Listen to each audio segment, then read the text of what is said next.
لكن فطارك وغداك وعشاك هاني في الجنة. السلام عليكم. في موضوع يعني أنا مش عارف أعديه. في سواق أوبر اتقتل واتسرق عربيته واتسرق موبايله بطريقة كلها خسة وندالة. اللي حصل إن أول يوم العيد جاله عرض يروح اسكندرية، وطبعا العرض ده كان مغري، وهي دي المصيدة. راح معاه اسكندرية، وأول ما وصلوا الشقة هناك خنقوا. الراجل ده كان اسمه كابتن هاني، وكان عنده عجز في رجله الشمال، ما قدرش يقاوم، عليه رحمة الله. اتخنق، والجاني المجرم جاب اخوه وشالوه وحطوه في عربيته ورموه في منطقة جبلية في مدينة 15 مايو. ما اكتفوش بكده، طبعا باعوا العربية بثمن بخس جدا، عربية مسروقة. والطمع بتاعهم خلاه ياخد موبايله ويروح يبيعه في الموسكي، وهو ده اللي جابه وهو ده اللي خلاه يتقبض عليه. لان طبعا الاجهزه الامنيه جالها اخطار من اهله ان هو يعني اختفى من بعد الرحله دي وما نعرفش اي حاجه عنه.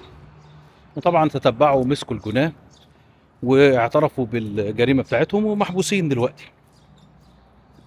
هياخدوا جزائهم. لكن في روح راحت.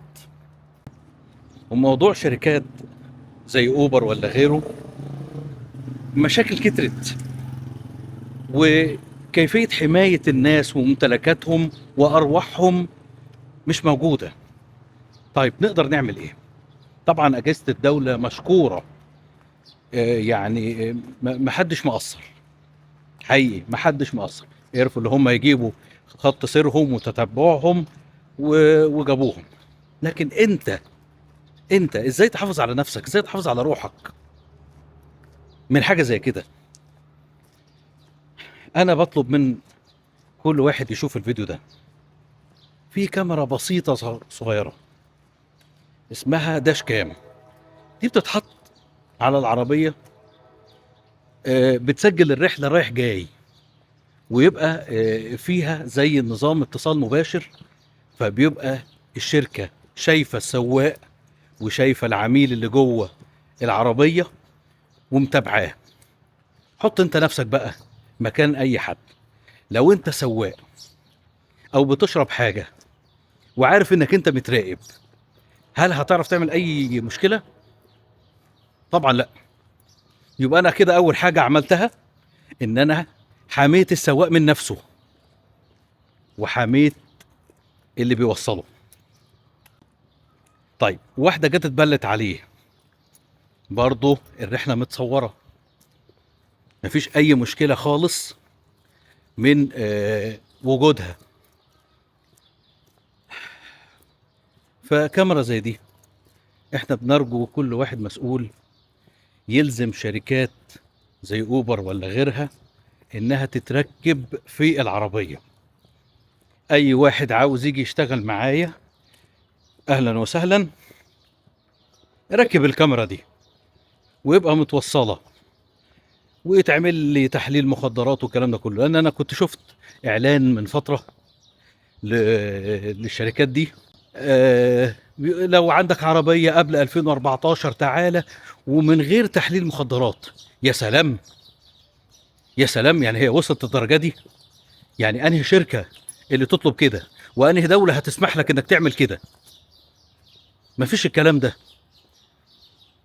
كفاية استهزاء بأرواح غيرنا، كفانا ذلك. فحاجة زي كده بسيطة، زينا زي الدول اللي بره. أي واحد بره مصر سامع الفيديو بتاعي عارف اللي أنا بتكلم فيه، عارف ان الكاميرا البسيطة الصغيرة دي بتحمي حقوق كتيرة، بتحميك ان يحصل لك اي اذى، بتحميك من نفسك. ارجوكم احنا مش عاوزين نتفجع في حد تاني غير هاني، الله يرحمه ويحسن اليه. ويعني ربنا يصبر اهله واحد زي ده كان طالع عشمان، ساب فرحة العيد وراح يجري على لقمة عيشه اللي كان عشمان اللي يقدر ياخدها. لكن فطارك وغداك وعشاك هاني في الجنة. أنا يعني حزين، لأن مدرك الناس تعبانة إزاي في حياتها، ومدرك إن واحد زي ده كان طالع لقمة عيشه وعشمان فيها. واحد خسيس، وواحد خسيس ندل قدر إن هو يستغل طيبته ويستغل عجزه وياخد روحه وياخد ممتلكاته اللي ممكن بيصرف فيها على عياله. حسبنا الله ونعم الوكيل.